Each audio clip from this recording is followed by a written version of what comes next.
Welcome everyone to the BVIPsych webinar series.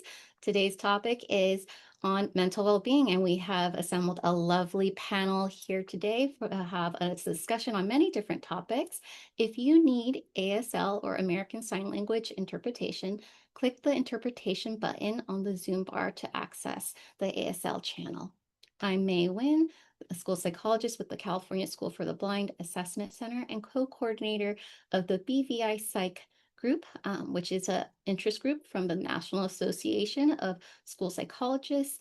And this interest group is for paying NAS members, but if you are not a member of NAS, we also have a free Google group that you can join that has been created specifically for school psychologists and other mental health practitioners. And it's also called BVIPsych. We also have a sister group for SLPs, or speech language pathologists. The links to sign up for these groups will be in the handout that will be dropped in the chat later. And we have been so lucky to have had many great presentations and panel discussions this school year, and we're very happy to be continuing to offer a series of free webinars on various topics working with blind, low vision, and deafblind youth this next coming school year. But we are joining forces with our SLP colleagues, and will be under a new name, our Sensory Insights Forum. And the upcoming presentations and panel discussions will be linked on the same old BVIPsych webinar page, and that will be linked in your handout as well. Okay, and so now let's get on to our panel discussion for today. We are so happy and pleased to have a strong assortment of various professionals with lived experience with blindness and low vision, as well as neurodivergence. And just to share something about myself, so I wear glasses that fully correct my vision, but I do live with anxiety, depression, and ADHD inattentive type, and I take medications to help me manage my different conditions and go to therapy. Therapy is great. I am a great advocate for it because it's really helpful. And so just wanted to share that about myself. We did have many questions submitted during registration, and so we tried to group them along certain themes, but we weren't able to incorporate all the questions, especially the ones that came in later. But if we do have time at the end, feel free to throw them in the chat or the Q&A, and we can try to do our best to get to them. And so now we'll move on to introducing our fabulous panel, and we'll start with Shawn.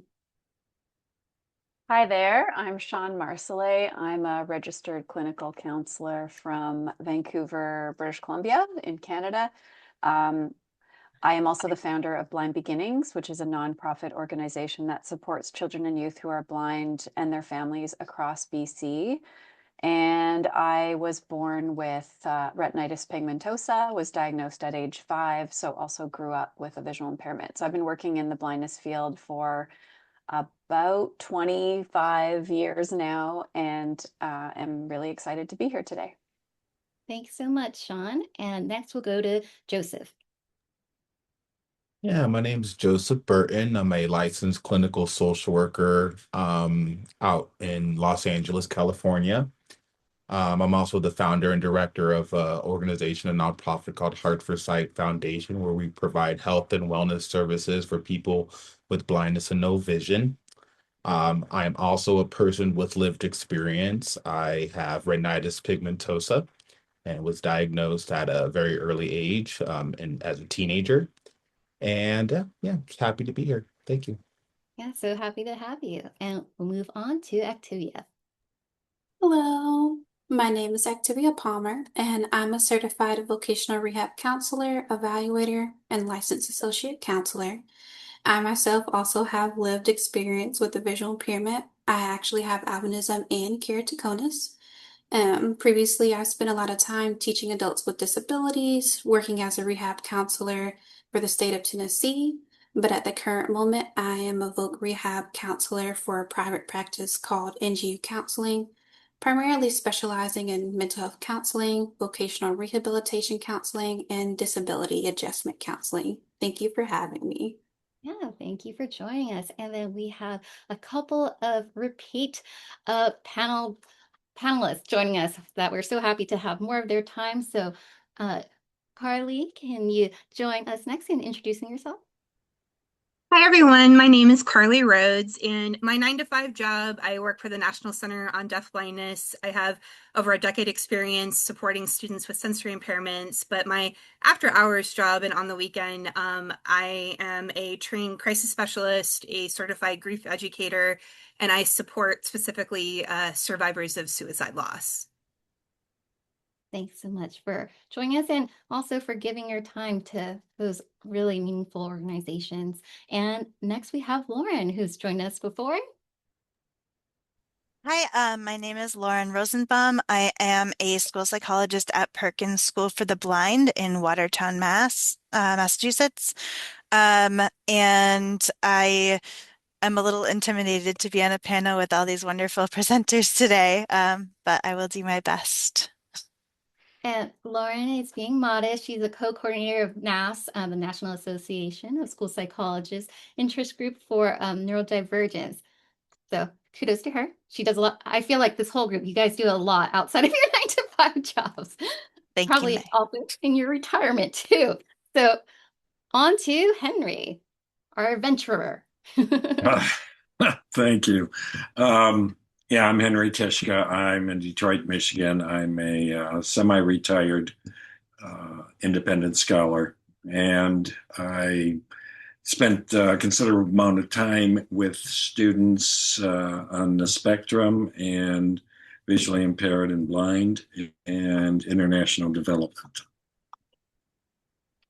Right, thank you. And we also have with us my wonderful colleague and speech language pathologist and our coordinator for our SLP BVI Google group, Rebecca Hastings, and she'll be leading us through the questions today. So I'll hand it off to her. Thank you very much, May. So our first question is for you.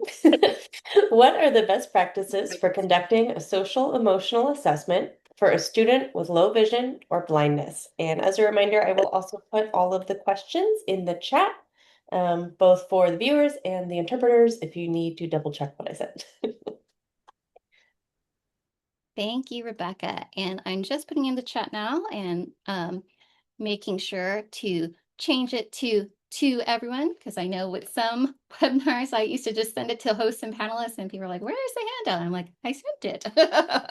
So just double checking. Yep, everyone, the question just got sent to everyone. And so this is a great question and a big question. And our follow-up question is also around assessment. So I will leave some details because I know Lauren will cover this topic very well herself.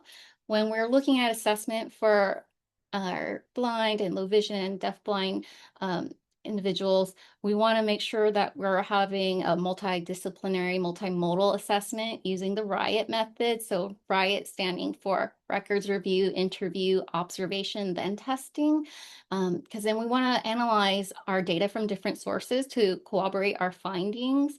There's also a guidance document if you haven't seen it. We'll put it in the chat as well.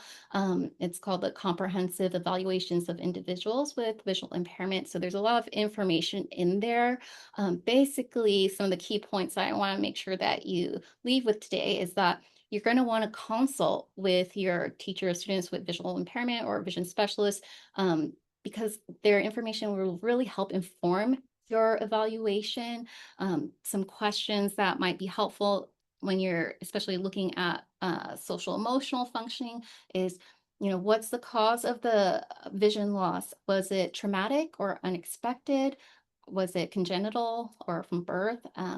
What were the students' level of exposure and opportunity for experiential learning? Does the student and family have connections with the broader blind and low vision community, or are they pretty isolated where they are at? So it's really important to think of these kind of things because we know that to promote mental well-being, it's really helpful for our students who are at such great risk for isolation to know that there's others like them out there who have similar shared lived experience and to connect them to mentors and peers. So that's something that you could do as through your evaluation, seeing what's their level of connection and seeing, are there any resources either locally or online that might be helpful to hook up the student and family with. When you're looking at social emotional functioning, a lot of times as school psychologists or social workers or therapists, you might be using rating skills. So you want to review the rating scale items with the teacher or students with visual impairment to see, like, are there any biases in these items? Like, is the behavior or skill areas that something that needs to be explicitly taught for a student with that level of functional vision? Like, has the student had the opportunity to learn about nonverbal communication skills, like orientating their body towards the speaker? If they haven't learned or had the opportunity to learn those skills, if you provide that intervention, how easy is it for them to learn those skills and incorporate them into their daily life? And Lauren will go over more about rating scales and different options when we get to question 2. But overall, it's really important that we spend a lot of time digging deep into the records, educational records, medical records, to get information, and spend a lot of time with interviews and observations. Observations provide such rich data, and observing in different settings to make sure that we are getting really good information on how is the student functioning, either like in the community or in social settings, as well as in the classroom educational setting. And when we're thinking about best practices, it is considered one of the best practices to include social emotional functioning in our evaluations. When we're doing our multidisciplinary evaluations in the United States, we have initials and triennial evaluations, so evaluations every 3 years. I know things might be different in other places like Canada, but it's important to include social emotional functioning in our assessment plans when you're thinking of proposing assessment. I'll drop a couple of links into the handout later, but routine assessment and screening is important, especially since our children in this population are at an increased risk for things like depression and anxiety. And so this is not to say that it's a guarantee that every child who's blind or low vision or deafblind will have experience with these challenges, but they are at much increased risk than their sighted peers. So it's important to screen for these potential challenges so that we can provide appropriate intervention if needed. There are a lot of tools that we might use that are standardized, but there are also criterion reference tools that were created specifically for our blind and low vision students that might be more helpful and meaningful than standardized tools. And I see Rebecca, which is my cue that I have just a little bit of time left. So I just wanted to point out that I'm holding up the book Making Evaluation Meaningful by Marnay Lofton. In here, there are various interview questions that might be really helpful, like questionnaires about feelings about their white cane, the use of Braille, low vision, and low vision devices. I feel like these are great questions to go over with students to see what their perspective is. And there's also expanded core curriculum checklists, and I'll drop that into the handout. But I know we have a lot more information to go over, so I'll hand it over to Rebecca. Thank you, May. All right, question 2, as you said, is for Lauren. What are some tools or checklists that you prefer to use with this population for evaluating mental health needs? Do you make adaptations to standardized assessments? What types of assessments are done? And what results of those assessments determine if a student is eligible for counseling services? All right, so I will start with the beginning of the question. So as May said, I think we're focusing on the record review interviews and observations are so important, but we do also want to be using as much as we can those tools and checklists that you might use, either standardized or not. Most of the tools that are available can be used with our students, with visual impairments, but sometimes with some minor changes. So for what I do, is when I'm sending out the evaluation materials, questionnaires to families or teachers, then I include a letter that states that if an item requires vision, then assume that it's presented in a way that's accessible for them. So, for example, if it asks if they can read something, assume that they have large print or braille available to them. Or if it's asking if the student can make eye contact, then remember that that might not be something that's available to that child, but maybe you can discuss it in a different way, such as they are able to orient toward the person that is talking. So I also will perform item analyses, especially if there is an area of concern that comes up on the questionnaire, and follow up with the rater if any of those items that do come up as areas of concern might be impacted by their vision. If you think about something like a BASC item that is a BASC, yes. Yes, thank you. That is an example of a questionnaire that has most items are going to be accessible for our students, but there might be a couple of those areas that we want to follow up on. When it comes to self-assessments and self-ratings, some of them can be administered online, such as the BASC-3, the BASC-3. It's administered via Q Global. So that one can be done online, and you can use Zoom Text or JAWS software on your computer to make them accessible if the student is able to use those. But otherwise, I would often read the questions out loud to the student and then provide a large print or braille reminder of the options. So for example, on the BASC, there's never, sometimes, often, or almost always. And so I would just give a braille copy of what those four options are so they can remember them. Since a student who can read it would be able to refer back to that visually. May mentioned the ILS, or the Independent Living Skills Checklist. So that is a free grade reference checklist that focuses on the expanded core curriculum. That's a really good resource that will be linked in our resources document. And it has a section for evaluating social interaction skills. It has a section for self-advocacy. So a couple of the areas, self-determination skills as well. So a couple of those areas overlap a lot with what we might be looking at. When it comes to eligibility for counseling services, it should really be similar to how you would determine eligibility for counseling for a student without visual impairment. So everyone does that differently. Every state seems to do that differently. But as May said, you want to keep in mind that it is going to be more likely that a visually impaired student might need counseling versus another student, just because of the inherent challenges of living with a low incidence disability that is going to have a big impact on their daily lives.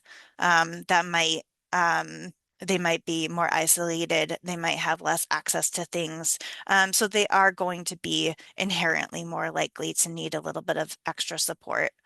I think one thing that comes up often when we're thinking about counseling as a related service is the idea that everyone can benefit from counseling. So we want to remember that deciding whether it's educationally necessary means taking into account for visually impaired students both their academic needs and the expanded core curriculum needs that they might have. Perfect. Thank you, Lauren. Question 3 is for Shawn and Carlie. What are some specific types of techniques or counseling strategies that you would recommend for elementary students? Okay, I'll jump in first. So I think it's so important to establish rapport, and I usually will start by just playing games with the elementary school students.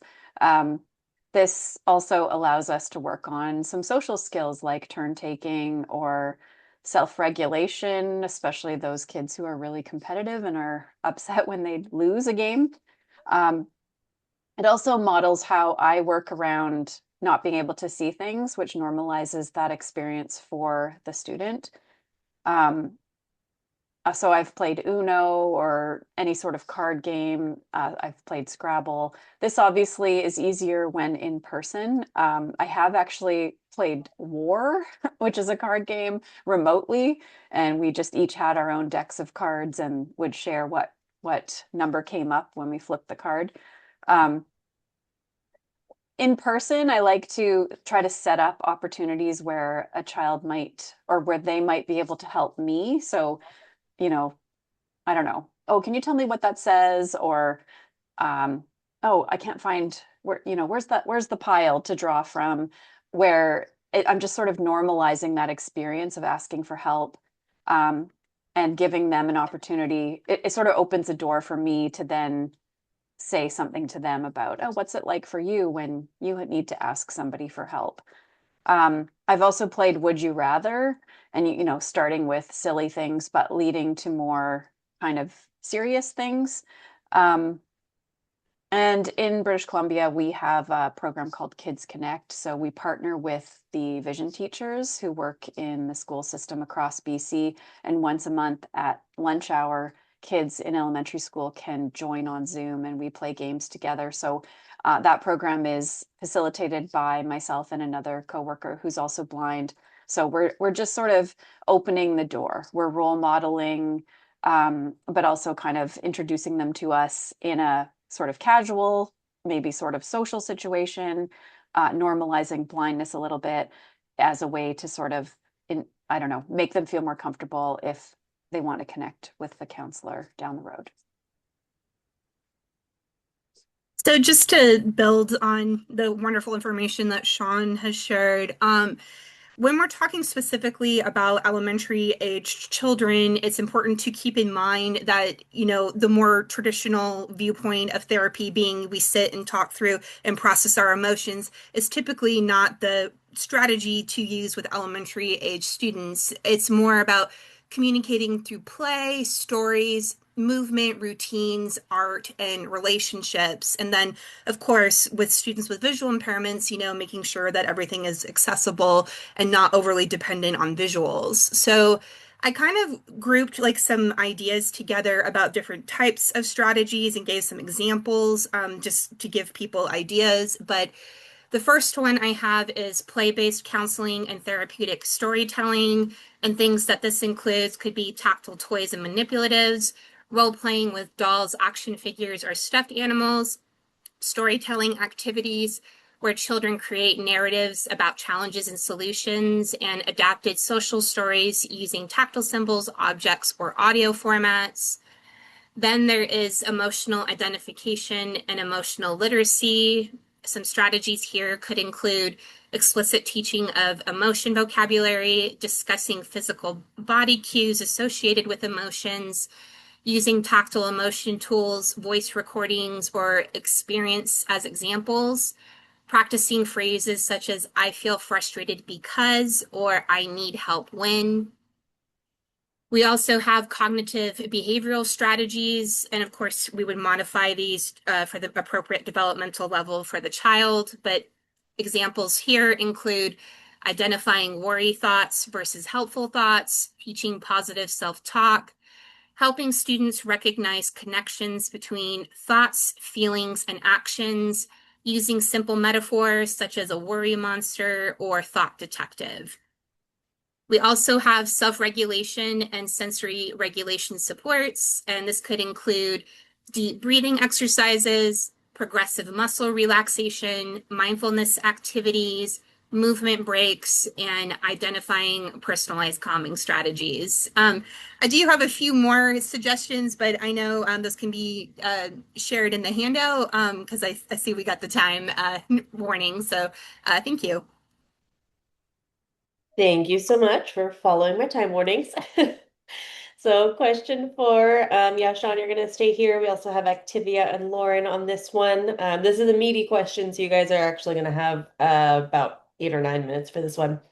What are some strategies for counseling blind, low vision, and deafblind middle school and high school students who strongly dislike anything to do with their sensory condition, don't want to be seen as different, and or refuse tools they need to access the learning environment? For example, large print, braille, white cane, magnification devices, and hearing aids. Should I go first again? Don't want to hog. Yes, go for it. Okay, thank you. Okay, well, first of all, I respond with a lot of empathy. Pretty much that is describing me when I was in high school. So I explain that I felt that way too, and validate how hard it is to be different, especially at that age. I believe these feelings come from internalized ableism. So I would spend some time working on what their definition of their disability is. Like, how do they view blindness or deafblindness? And then maybe start to gently challenge and confront their beliefs about what those tools represent. Introduce them to maybe blind influencers who are younger and cooler than me. Maybe somebody like Molly Burke, just to shift maybe their perception of blindness, and introduce them to real life blind mentors, like within Blind Beginnings, where I work, maybe some folks who are just a few years older than them that are doing things that they're interested in doing. I would address their fears. What are you afraid will happen if people see you with your cane or wearing your glasses or using assistive technology? And usually the answer is somewhere like, I'm afraid I'll end up alone because nobody will ever want to be seen with me if I'm using my cane. And I would ask, have you tested that theory?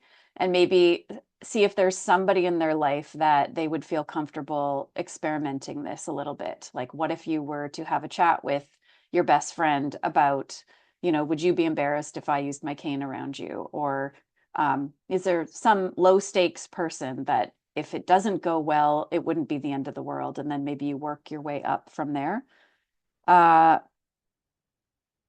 I'd also work on other aspects of their identity. So what are they good at? What are they interested in? Remind them that there is so much more than just their blindness. And if they are interested in something specific, I don't know, like painting or drawing, that might be motivation enough to get them to use some assistive tech or wear their glasses. If it's something that they need the tools in order to do the thing that they really love doing, even better if I can open their world to somebody who is blind, who does that thing. And, as a way to say, look, here's somebody who's blind, who is a painter, and this is how they do it. And I also talk to kids about how the more comfortable I am with my blindness, the less of a big deal others seem to feel it is. So encouraging kids to do a presentation about their blindness in front of their class. I mean, this is like advanced after they've kind of moved on from some of this stuff. But when you can bring it up yourself and you can show people your tools come across as interesting, and it sort of like allows you to get in front of those questions and answer the things people are curious about but are too uncomfortable to ask you directly. And I think I've probably talked enough. I have more, but I'm going to leave it for others. Thank you.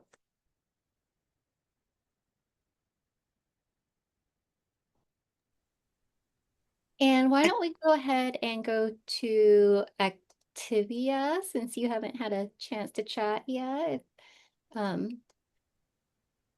Yes, ma'am. So I also share some, similar sentiments with Shawn. So I will say I remember when I went through this. So when I talked to my clients and their families and others in their support system, I always dub it the notorious rebellious phase.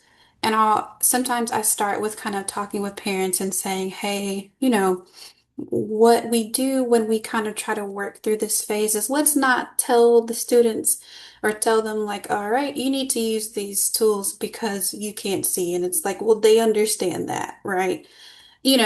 So I always take an approach where I try to help work with both the client that I'm working with, but incorporating the support around them. And I always start by using Erickson's psychosocial stages of development because it helps not only the individual kind of understand, okay, maybe this might be a little bit of the root as to why I'm a little resistant, but also helps the parents to understand, where is the individual at right now? What are they experiencing? What are they feeling?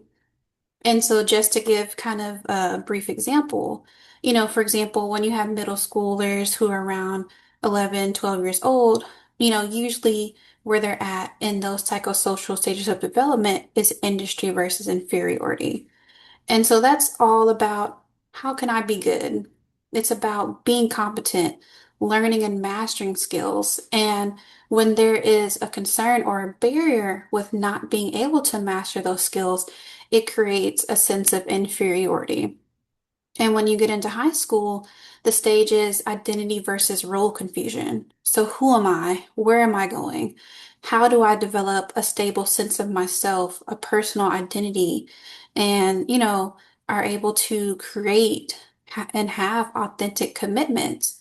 And I always tell people when you think about those phases, it's like, all right, so if I was in middle school, I'm trying to focus on finding something I'm good at and being competent at, then yeah, it's probably not going to be the coolest thing to then have to either whip out my monocular or use large print because it makes me feel different and it makes me feel like, well, why can't I do this? And you get into high school and it's like, well, do I really want my visual impairment to also be part of how I identify myself because I'm just trying to figure that out. And so, yes, at that point, it does get into that rebellious phase of like, well, I'm not going to use this, whether it's I feel like I can do it and I don't need this, or all right, I really want to be able to do it by myself without the help, or there's still denial kind of with the visual impairment as a whole. So it just kind of depends. But from a therapeutic perspective, I always tend to use exposure and reality therapy because I like to try to help clients just with a little nudge of encouragement, support, but to help them share about their disabilities, because it allows them to help take away the fear and the shame associated with it. I like to help clients work towards self-advocacy, encouraging them to not only educate themselves, but their peers and teachers and those around them.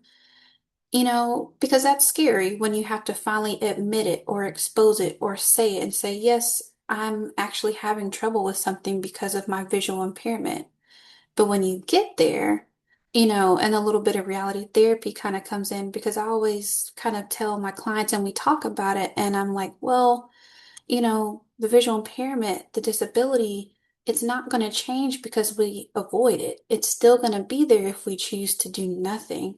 So what if we decide to try to do something, so we can think about, okay, where do I want to be? What I want to do? How do I want to achieve my goals?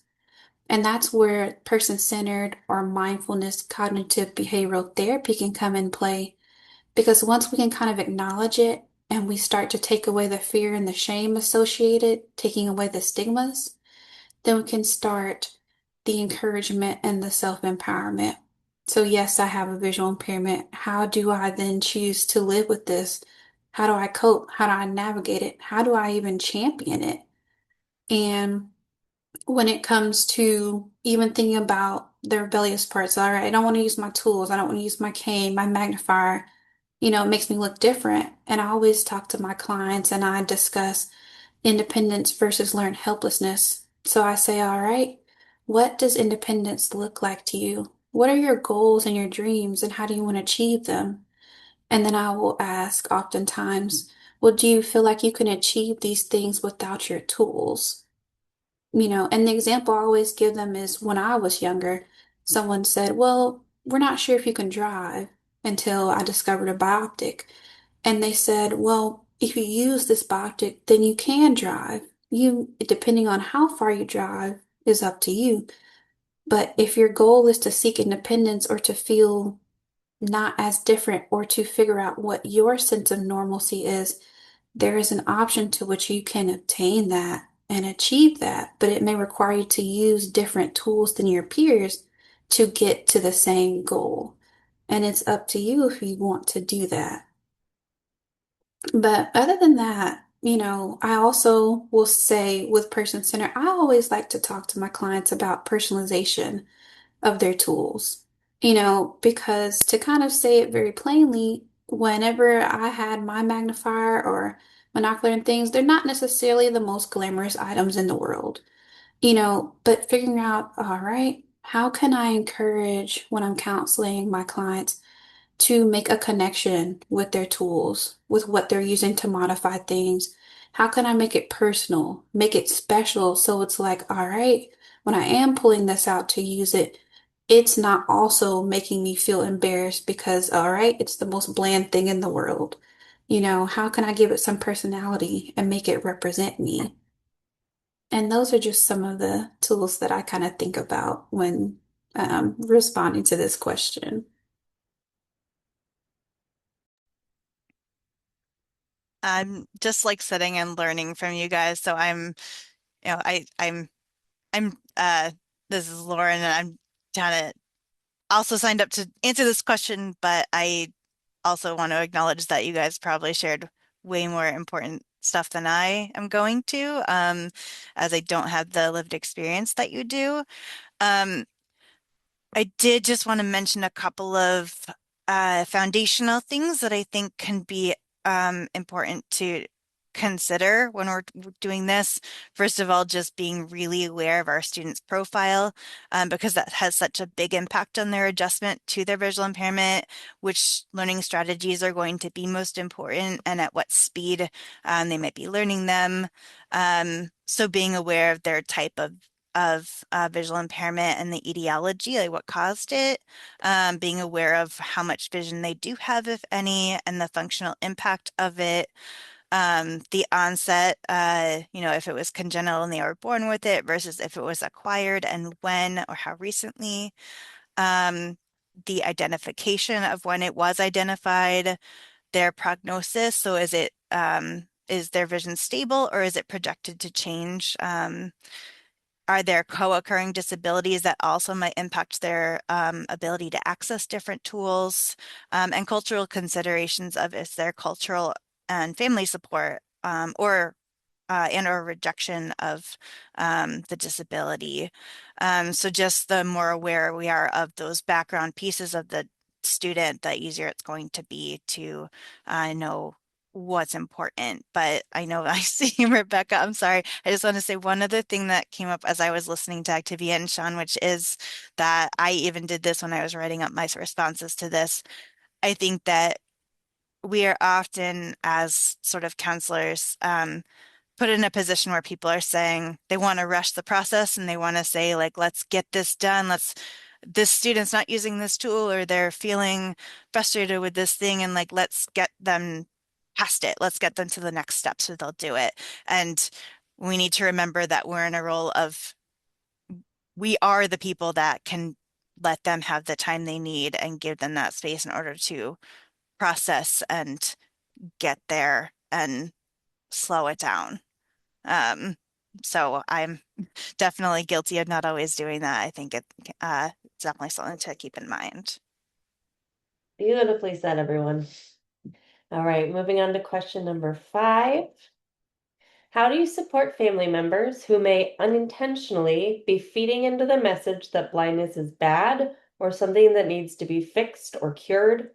Do you have specific strategies or resources to give in situations like these? And we'll go ahead and start with Joseph, then Henry, then Shawn and Ayctivia. Yeah, thank you. Well, first I want to acknowledge how amazing the responses have been up to this point. I tend to work with adults, and so just kind of hearing all of the perspectives that young people are experiencing and the support that we're providing that, I think it's amazing. With respect to the question, I think it's important that parents have support and providing psychoeducation around the nuances of visual impairment and just awareness of what resources, tools, and support that's available. I think gives parents a lot of empowerment to let them know that, hey, okay, maybe my child will be okay if we implement these strategies, these tools, these resources at an early stage. Um, but I have experience in my practice that there's sometimes a lot of pushback, or not really accepting that the child or my loved one has a visual impairment. And so something that I would consider is, well, understanding what the core beliefs are behind disability and acceptance. Are there cultural considerations? What is the cultural background and understanding of disability? And so something that we would explore is, well, is there maybe shame? Is there certain family dynamics at play here? And so just providing the psychoeducation around that would be something that we would explore. We've developed a curriculum with Heart for Sight in partnership with Partners for Pediatrics to give parents a space to explore the nuances and challenges that might come with parenting a child or a loved one with a visual impairments. And some of the things that we'll look into in our group space, and I'm just going to read them here, is to understanding vision loss. What is the impact of visual impairment, and what is the impact that it has on the family? And then we'll explore like navigating grief and loss depending on what age this person is losing their sight, or what are the changes within the family dynamic and the structure. Is there any feelings that come with those changes? And then we'll explore what when help isn't very helpful. I think there's a lot of times where you may feel like you are providing support to someone and not allowing them to just experience struggle or challenge and having to learn from that. And so I find that a lot of our parents that maybe we work with don't allow for space for growth through just experiencing challenges. So we'll explore those dynamics. Let's see here.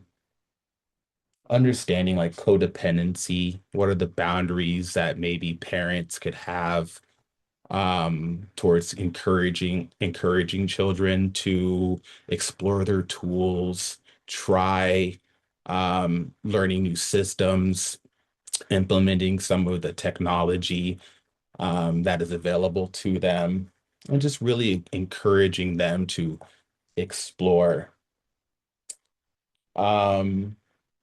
And this sibling dynamics that we'll go into as well, understanding what is it like for some of the other family members to support a child or a loved one with a visual impairment, and then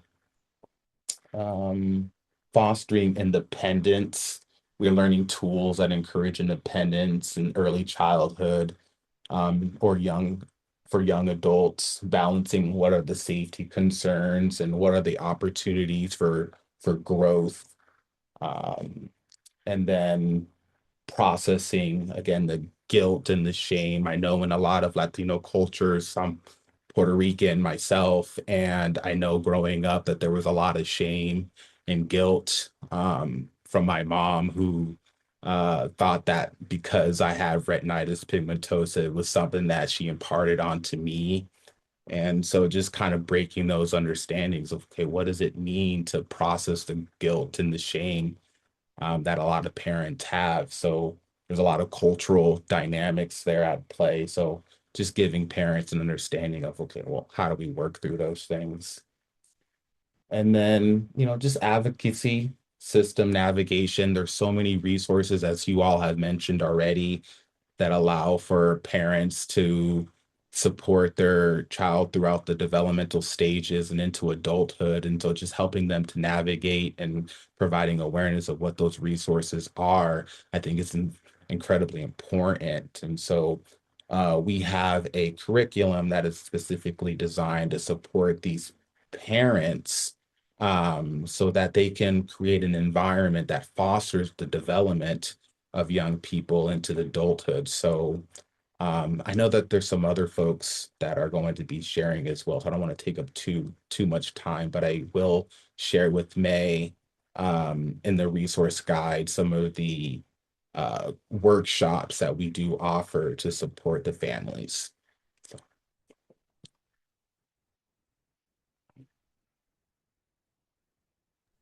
Thank you, Joseph. It looks like we have Ayctivia and Shawn left for this question. So whoever would like to start.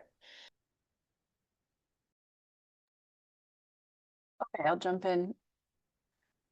So I'm going back and forth from Zoom to mute and unmute and my notes. Well, first of all, in British Columbia, we have a Seeing Things Differently parent support workshop, and it's a 6-week sort of support group / psychoeducational workshop where we're moving parents from a place of feeling hopeless to seeing their child's limitless potential. And I'm one of the facilitators, and so each week we're focusing on a different aspect of a formula that I talked about in last month's webinar. So, but I tend to share, I mean, this is really when I see some adults who are blind, who the ones that are struggling the most are the ones who have had a situation where they've gone through many operations, eye surgeries, maybe cornea transplants, and some of their lives they are sighted and some of their lives they are blind. And it has really, or I see, you know, people whose parents have taken them to other countries for different, you know, attempts at saving their vision or fixing their vision. So, and I think it really does send a message that you're not okay the way you are, and we need to fix you in order for you to be a full human or something like that. So I think it can be very damaging to a person's self-esteem. So this is such an important question. I tend to share some of my own personal thoughts with parents. One example is if I was presented with an opportunity to fix my vision, I don't know what I would do. It wouldn't be 100% yes. And that might be surprising to people, but to have somebody who's blind say that to them, you know, I wouldn't be the person I am if I was sighted. I talk about the fact how I felt growing up with parents who were quite devastated at my diagnosis, and what that sort of taught me about myself and how I felt knowing that my parents wished that I could see, and sort of like I was disappointing them in some way. And my parents, when I was born, were told, don't even hope for a cure. And I actually think that that was a blessing, because there was no waiting around for a cure. It was, okay, this is the situation. We're going to continue to lose vision here. So how are we going to, what are we going to do? How are we going to live? Let's move forward. So I think the sooner that a person, like, it's hard to move to acceptance when your situation is fluctuating or when you are hoping for it to get better. I think that can really keep people stuck. I'll just leave it there for now. Thank you, Shawn and Ayctivia. We do want to move on in about a minute, but we'd love to hear from you too, just to let you know we have a time limit. Yes, ma'am. Thank you.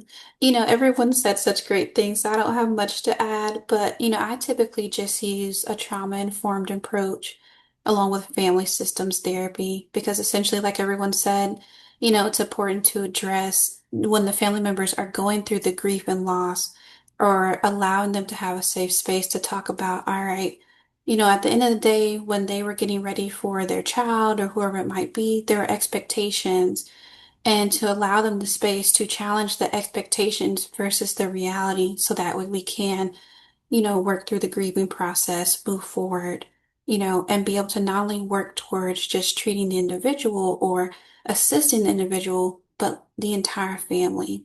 So through education and empowerment and letting them do it together. Thank you, Ayctivia. And we also have something from Henry, if you want to put your camera on for us.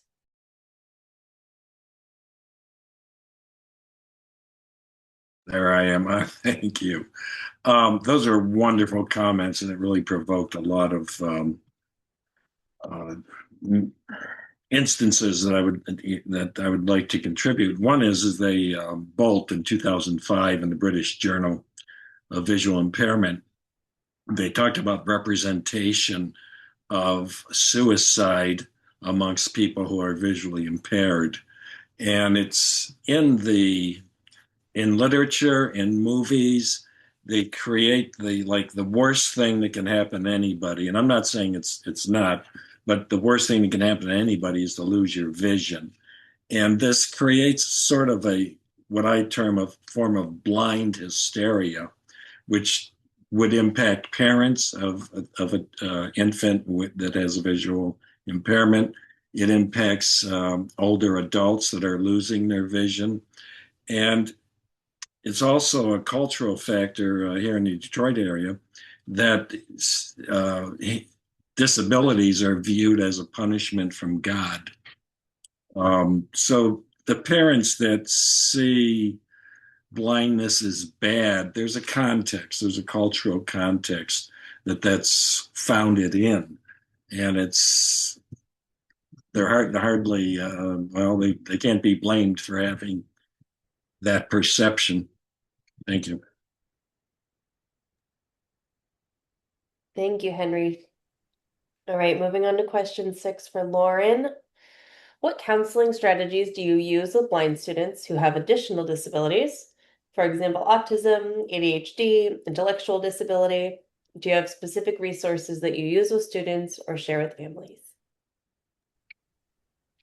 Right, so this is definitely one of my favorite areas to think about and work on. This is often the population that I'm working with at an outplacement school. But also it's very school-based lens. So I will say that this might not be, you know, it might not be as relevant to other people who are working in other settings. But I would generally suggest looking for resources that are designed for the other areas of disability. The reason being that, for one, a lot of resources are not designed for visually impaired learners. And I think more importantly, you can modify a lot of tools for students with visual impairments as they're needed. So that is usually what I'm relying on.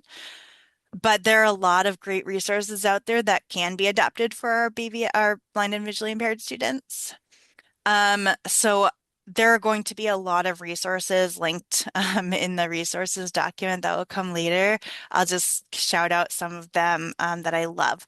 One of them is called Autism Level Up.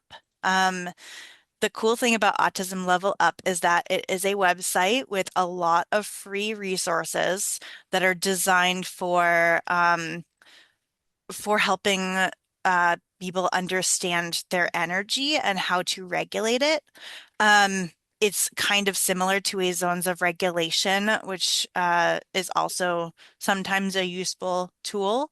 But Autism Level Up focuses instead on energy rather than emotions, and understanding. You don't necessarily have to have a good understanding of emotion in order to be able to use this tool. So it's really good for learners, for example, with alexithymia, who might not understand their emotions as well internally. But the other really cool thing about Autism Level Up is that it's specifically designed to be adjusted to the specific person who is using it. So they have sample energy scales that you can use, but they encourage you to adjust them based on what the person that you are working with actually likes and wants to use it for. So you can change the wording, you can change the visuals, and of course you can use it in other ways as well. So I love it for students with CVI, especially you can use familiar characters and they can understand it visually really well. Another thing I want to shout out is Carol Gray's social stories. So this is another of those resources that you can adapt yourself. Carol Gray basically provides a framework for how to write a social story that is validating and affirming of the person you are working with, but you write it in collaboration and partnership with the person you're working with. So I would also definitely recommend that because it is so adaptable, as long as you understand the framework behind it. Another thing I wanted to point out was just the idea of bibliotherapy. There are tons of great books out there that help students learn different things about emotions, about strategies, about how their body works. And using books to help teach students is, for one, often very accessible because you can read them out loud. You can read them over and over again. So they're hearing the same words, they're seeing the same pictures if they have some vision. And that can really help reinforce the same things that you're trying to teach them. Same with using music. Music is incredibly valuable for our students because it again is a wonderful way of engaging them, of teaching them using familiar things that you're saying repeatedly, of working with them in just such a huge variety of different ways. So it's a wonderful tool. And I think I will leave it there. The rest of my suggestions will be linked in the resources. I have a lot of suggestions that are just based in strengths and self-understanding. Thank you, Lauren. Okay, question 7 for May. How to help a student who self-harms when upset about losing vision? Thanks, Rebecca. And so this can be a very difficult topic for some people. And I just wanted to throw out there that any instance of self-injury or mention of ideas relating to self-harm or suicide should be taken seriously. It's important that if you're, the one professional, educational professional, mental health therapist working with a student who they feel comfortable with and they, disclose this information, it's really important if they are not hooked up with a mental health professional in your district or campus to make a referral. There's been times where we've provided consultation or evaluation for cases where it was known that the student had self-injury, but no referral had been made for a mental health professional to do further screening and evaluation to see if it warranted support. And so I think if you're not a mental health professional and you do hear or see anything related to self-harm, please make a referral to, your school psychologist, school counselor, licensed marriage and family therapist, licensed clinical social worker, whoever it may be, who's a mental health provider on your campus, who could, conduct a screening and identify what concerns there may be and if further steps are needed. There are a lot of resources, and in the handout, I'll link a school-based mental health support for students who self-harm. It's a general resource that is not specific to low vision or blind students, but it provides really straightforward, easy guidance for various types of professionals who might be working in schools. And it's important that, whenever there is identification of potential self-harm or self-harm, that we address it and some sort of plan is made. So a lot of times it will be the mental health professional helping to craft this plan. A lot of times it might involve finding, someone who is a safe person for that student, and, talking about what are their, strengths and different things that might help them get through tough times, and thinking about what coping skills they do have. And, a lot of times our students, they, as mentioned earlier on other questions, they do benefit from counseling. And oftentimes, especially if they are not quite integrating the disability identity into their whole self-identity, they might have increased struggles, not just like with accessing the environment, but with mental health. And so it's really important that we provide this counseling support, so that this is something that's generally for a lot of our students going to be with them for the rest of their life, unless it's maybe CVI and maybe it gets better, or other conditions that might be fluctuating. But this is something that they're going to need to explore their feelings about and address. And a lot of times the social emotional component gets in the way of access to their tools and using their tools, like mentioned in the other question. And so there are various resources that I'll link in the handout about that go over adjustment and acceptance of blindness and low vision. There is a free online course through the National Research and Training Center on Blindness and Low Vision from Mississippi State University. And while this focuses more on older individuals, the concepts and strategies can be helpful as well. There is a free online course through APH, the American Printing House for the Blind, APH Hive, and they have a helping students manage frustration, and it shows an example of a school counselor teaching self-awareness, breathing techniques, and positive self-talk. And I know there's so much that can go into this topic, but I do want people to be aware that there are crisis lines that people can access. And so if your student is deafblind, 988 also has video phone for those who might need ASL for their lifeline, and Deaf Lead also has a deaf crisis line in ASL. So we'll put links to those in the chat. It's just important that students know there are options out there if they feel like, having some challenges and thoughts where they feel like they might need to reach out and speak to someone. And I know we have Carlie, who supports 988 and other wonderful efforts like that. So maybe she'll chime in about some of that in one of the later questions. But Rebecca is back, and we'll be on to the next. Thank you, May. All right, our next question is question 8 for Henry. What are the general emotional supports that a teacher can provide versus those that a licensed professional should be providing? Thank you. Boy, this is very interesting session. Anyway, that was a very astute question, and it does not specify any ages or setting. So my suggestions are going to be generic, but there are many things a teacher can do. And I will provide some examples of what might be done, but that's not what I wish for you to take as a takeaway. The takeaway I hope to transmit to you is to create an awareness of your situation and to emerge with new eyes and a new way of thinking. I call it a Zen approach.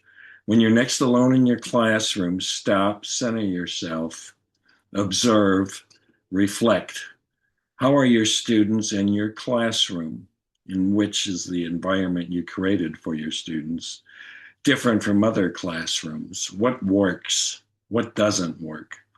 Reflect that you, your students, and your classroom exist in the context of the school and of a society. Reflect that your students exist in the context of their family or lack of, and what emerges from your reflections. First, it is absolutely critical, a preliminary condition, that each student with special needs is accurately identified and provided with the necessary mandated supports. The number one protective support utilized by the participants in the study that I did is their temperament or their nature and how it affects their behavior. You as a teacher are continually modeling appropriate temperament, but perhaps you might consider doing so with a stream of consciousness verbalization, which is a very highly effective teaching technique. An example would be when an announcement comes on over the PA about an impromptu teacher meeting after school. You could say out loud, "Those meetings are such a pain, but it must be something important. I have Tai Chi class right after school, but that won't stop me. I'll call Susan and we can practice tomorrow."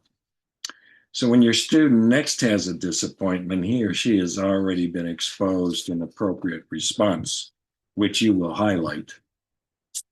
The number 2 protective support reported out was keeping busy. Is there any greater teacher trigger than a student who says, "I'm bored"?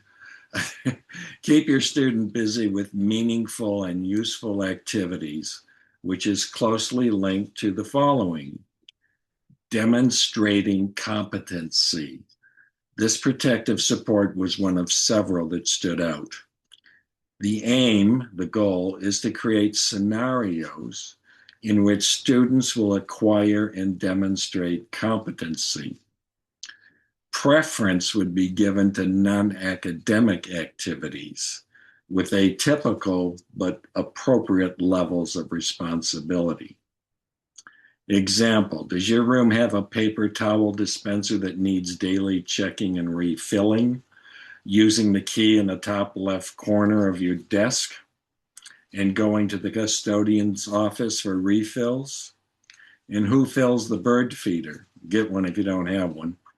And goes with a cart to the loading dock to pick up the bird seed that you dropped off that morning.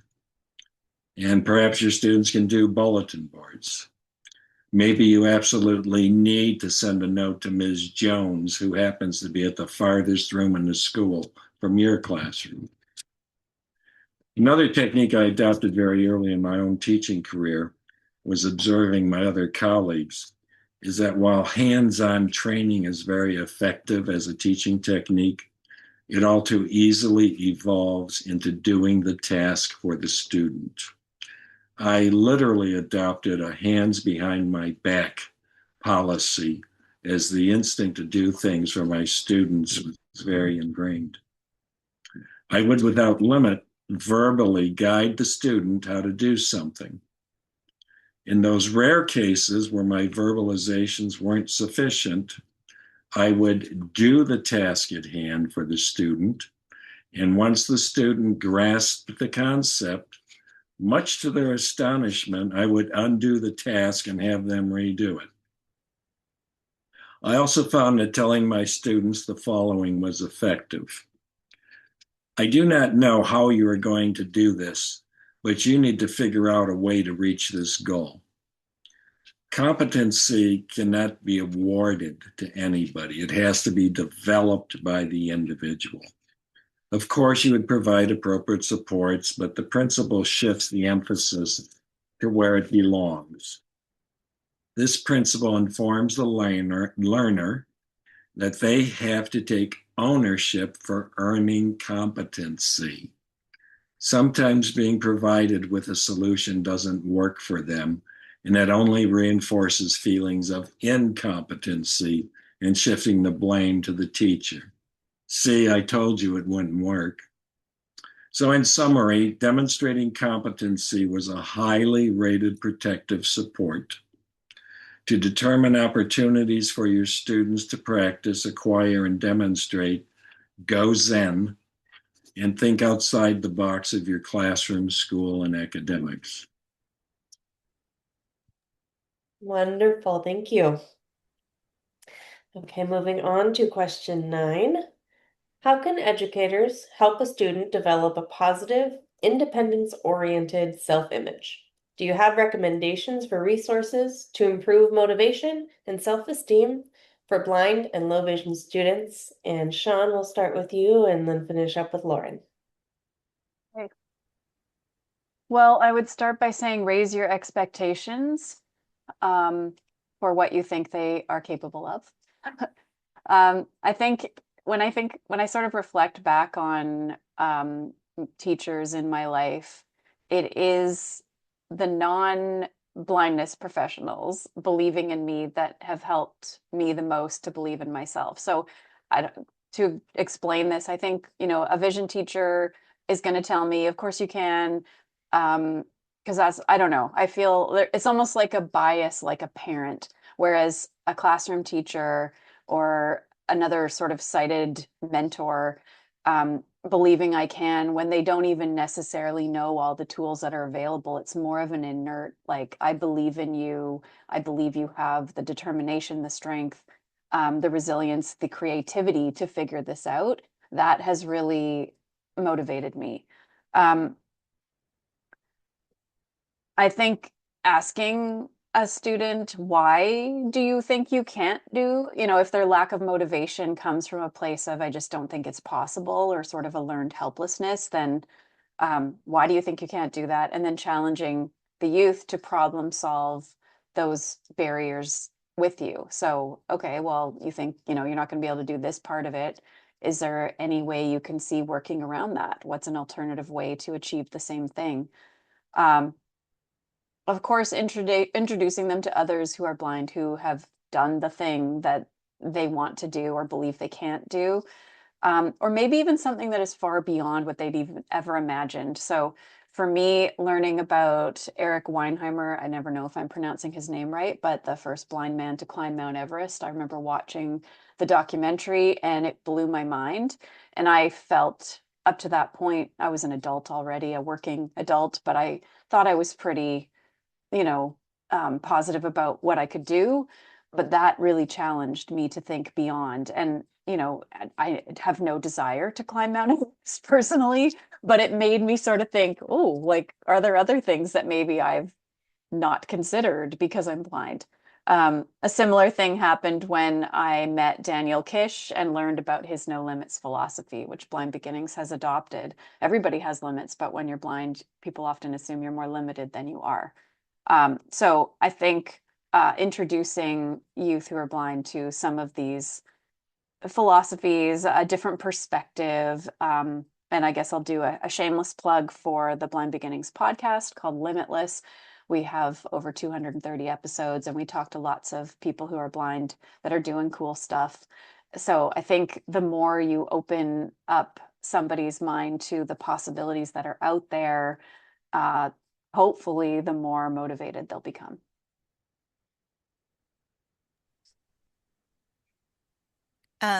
This is Lauren. I'll jump in. I love all those ideas. I will add that at Perkins, we have something called the 19 Ways to Step Back, which will be linked in our resources as well. And it's like on the wall of a lot of our offices across campus. And it's really prompts for the person working with the student to say, what can you do in order to step back in this moment? For example, let your students make mistakes and get into trouble. It's part of the human experience. Or teach students to decline assistance, to say thanks, but please let me try it by myself. So there's 19 of those to read over. I think that when it comes to in the counseling setting, I think that Shawn was referring a lot to some sort of motivational interviewing tactics, like talking about, what might be the obstacles that are in the way. Collaborative and proactive solutions from Ross Green is another good approach. Again, both of those things can really just help to identify where the student is experiencing barriers and where they're most likely to buy in, and then how to break that into smaller and more manageable steps toward actually reaching a goal. The last thing, though, I really like to, I say this a lot, so anyone listening to me might have heard me say it before, but I think it's so important to remember too that independence is not always the goal. a lot of our students might have co-occurring disabilities, might have other things besides their visual impairment, or even their visual impairment itself might be something that does stop them from doing something or make something harder to do independently. And I've had more than one student tell me, I hate the word independent. Can you please stop telling me to do things independently? And I think it's really important to remember that independence is not always the goal. What the goal is autonomy. And autonomy means making your own choices, making your own decisions about your own life. And sometimes that means being able to ask for help when you do need it and being able to use interdependence and, rely on a community, a society. And so those are also just important things to remember to be teaching our students to value. Thank you, Lauren. And question 10, we have here for Carlie. Excuse me. How do you ensure confidentiality when using school-based American Sign Language interpreters to provide ASL during therapy sessions?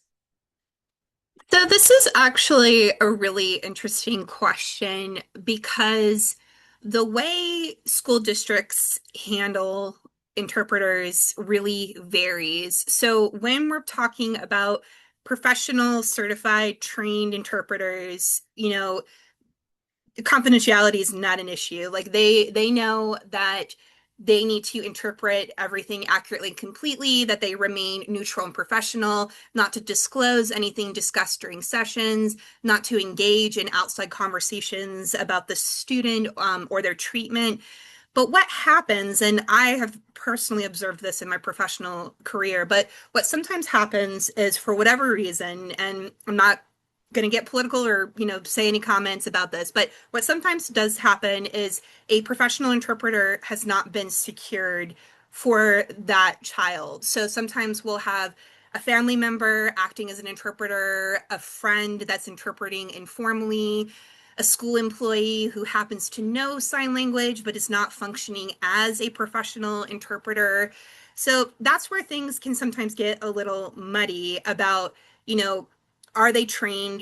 Do they understand that they need to maintain confidentiality and those sorts of things? So for school-based services, an interpreter in any category needs to be aware, of any applicable school policies, FERPA requirements, any state regulations regarding student records and privacy. And then just for some strategies, like for navigating this situation, I would suggest, like if you're in the counseling role or working, with this team, be sure that you review confidentiality expectations with the interpreters and ensure that they understand information shared during counseling sessions is private and should not be discussed outside of professional context. Make sure to clarify roles before you have a session. The interpreter's role is to facilitate communication, not participate in the counseling process, offer opinions, or answer questions on behalf of the student. Make sure you discuss confidentiality with the student and their family. Explain why an interpreter is present, what their role is, and the professional obligations they have regarding privacy. Make sure we are using qualified interpreters who are familiar with educational and mental health settings whenever possible. Counseling in particular involves a lot of nuanced emotional language, so interpreter skill and professionalism are really critical. Make sure we are maintaining a private meeting space and being mindful of who has access to session information such as notes and scheduling details. And I think it's also really important that we provide opportunities for the students to offer feedback. Some students may feel uncomfortable discussing highly personal topics with an interpreter they know well from the classroom.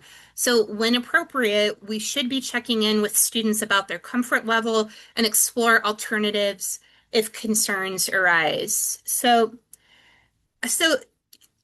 confidentiality, super important. Interpreters should be maintaining that at all instances, especially in a counseling session.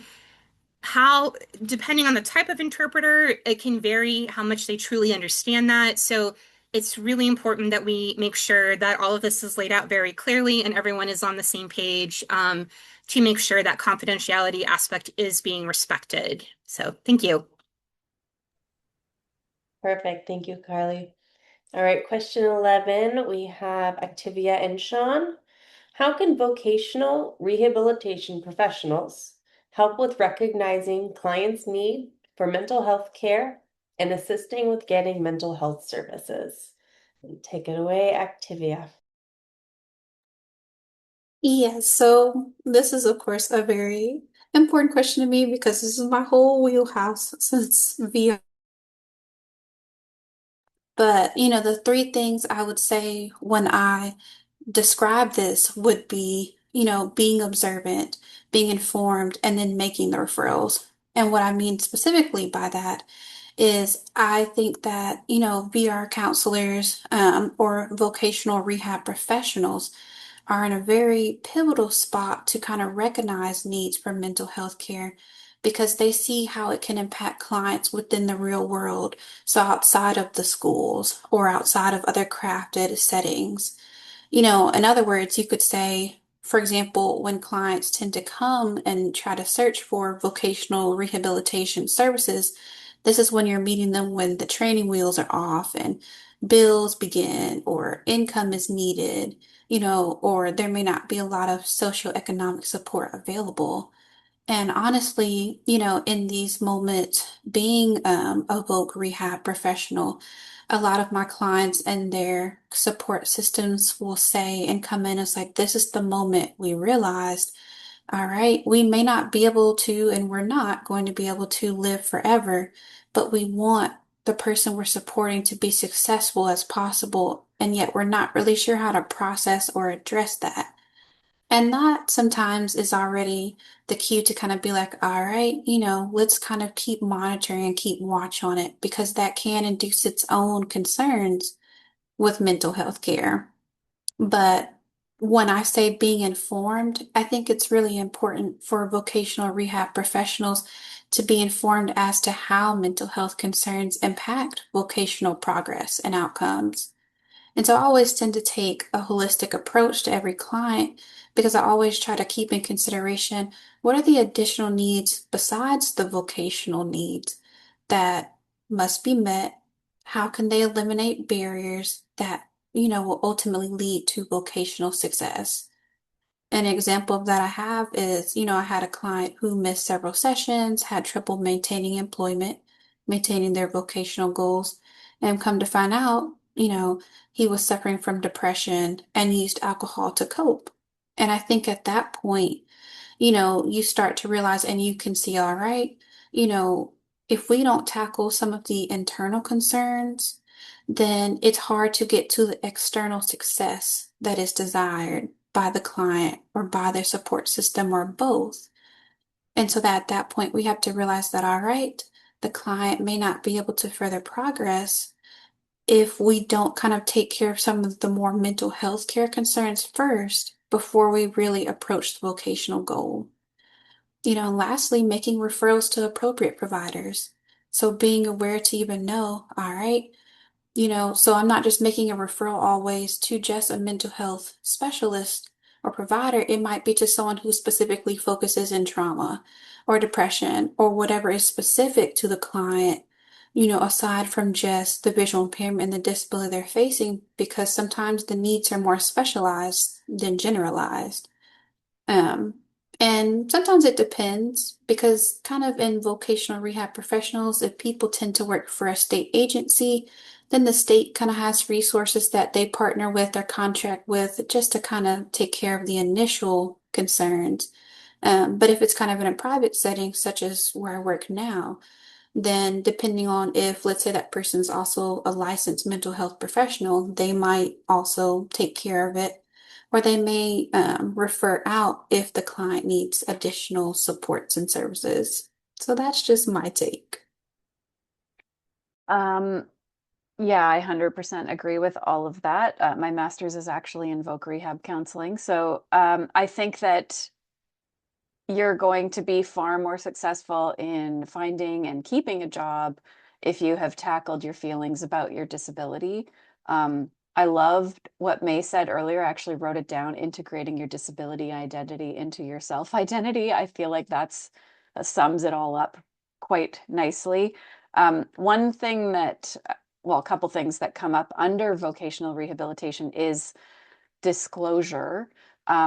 So, if you deciding when are you going to tell a potential employer that you have a disability, well, if you are struggling to even say the words yourself, it's not going to come across as something that you are dealing with that isn't going to be a barrier. So I think, when you start to have those conversations about, oh, so at what point do you feel is, the right time to tell or not tell an employer about your disability, and those conversations are getting you stuck, that's a sign that perhaps this person needs to do some more work on their disability integration.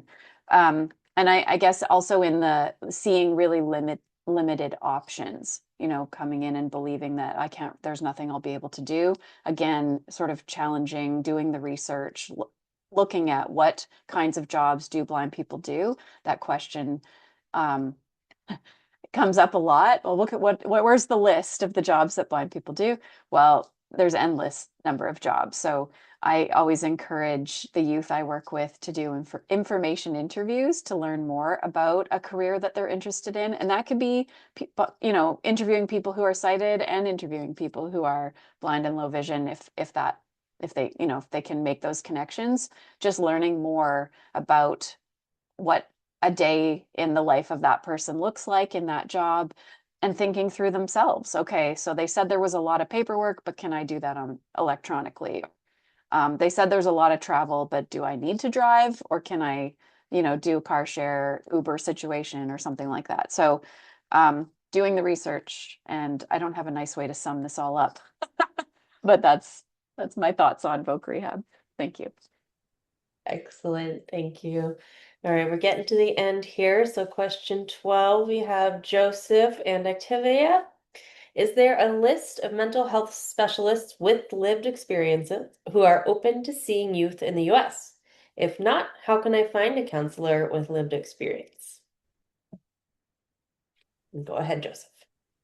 Yeah, I am not completely aware of any particular lists that are out there. I will say that part of the motivation for us as an organization to have created our mental health program was to meet this specific need here. And so our organization has created a model where we hire and train uh, clinicians with lived experience to offer services via telehealth to other people throughout California who are adjusting or living with visual impairments. And so the limitation, however, is that we're only able to offer services in California. And knowing that visual impairment is something that many people throughout the world and the United States are experiencing. And so as much as we would like to offer services outside of the state, there are some licensure challenges that impact us from being able to do so. There is some positive sort of developments, especially here in the social work space, where they're developing a licensure compact, and it's going to allow for clinicians who live in states that have opted into the compact to be able to offer services outside of state lines. And so, unfortunately, right now, California is not a part of that agreement. We are hoping that in the near future, California will get on board. As of now, I believe there are 30 programs or 30 states that are part of the contract. So hopefully what this would mean is that if you are a clinician out there with lived experience. And if you're a part of the compact, you may be able to offer services across state lines. And I think this is going to be a great opportunity to expand services to folks who um, really need the service and would really want to work with someone with a lived experience. I think there's a lot of nuance and a lot of natural empathy that comes from just being someone with a background or living with visual impairment, to be able to offer that level of support to someone who might be adjusting to their own sight loss. So hopefully that is something that we're able to explore in the near future with this compact agreement. There are some other resources, like for example, Alma, who's a national provider. I think they have over 25,000 clinicians. But there is some specialized trainings that these clinicians have gone through. I don't know the extent to which those clinicians have received trainings, but they are trained or certified to work with people living with vision loss. And so that is Alma. And I believe the Foundation Fighting Blindness has some language or some partnerships with Alma to be able to extend services out to folks who are looking for someone who has at least some competency or awareness on visual impairments and the challenges and nuances that come with living with sight loss. So I'm gonna forego the rest of my time and pass it over to Ayctivia. Thank you. And I completely agree with you as well. Even just being a counselor, I will say short answer to the question is no, there is no specific list, sadly, of mental health professionals who, you know, are kind of having that lived experience and it's upfront. But I do know even a lot of some of my clients and things like that have used one of the major kind of platforms like Psychology Today because it allows you to kind of add different filters such as blind, allied, and different disabilities and things to where kind of like how Joseph was saying, you at least might be able to find someone has the competency in it. And then sometimes, in the bios, you will be able to also find individuals who specifically say, I've had this experience or I have this experience with this. But I will say it is a little bit of a scavenger hunt. Thank you both. And we have our final question. May will take us home today. Whoop. If I can find the question to read. There it is. Hi, May. Why can't I find the question? Where did it go? So for the last question, oh, and you put it in the chat. Oh, there it is. Is there a general resource list of mental health organizations, services, or supports that are specifically for blind or low vision youth and adults in the United States? Thanks, Rebecca. And so the American Printing House for the Blind APH used to have a lovely online list of resources that anyone or any organization could have added themselves to that list. However, that web page is no longer available. And so I do have various things that I'll put in the handout. I have a mental well-being fact sheet and activities idea handout that I originally created for a parent workshop and then used it with an educator workshop. But I listed a bunch of things that I've found that are available nationwide, but also specific to California. So some of the things include like the eye-to-eye peer support program for vision loss that's offered through Rutgers University. This is for adult students, so 18 years or older, and so they can connect with others. For our high school students, the Lighthouse Guild Telehealth Support for Teens offers sessions for freshmen and sophomores, and then a separate session for juniors and seniors. There's also the National Homework Hotline for blind and low vision students, which is aimed at providing academic support and help with low vision devices or braille devices and things like that. But organically, sometimes mentorships develop as some students, are repeat flyers and come back for help. And so even though it's not intended for to be a mentorship gateway, it has become that. There's also different organizations, like we've heard from Shawn and Joseph. There is Blind Beginnings in Canada and Hearts for Sight Foundation in California. I know there are likely other organizations or specific individual counselors with lived experience who I don't have the information for on this handout, but as I learn about new ones, if you know of others, feel free to shoot me an email or message me, and so I can add them on.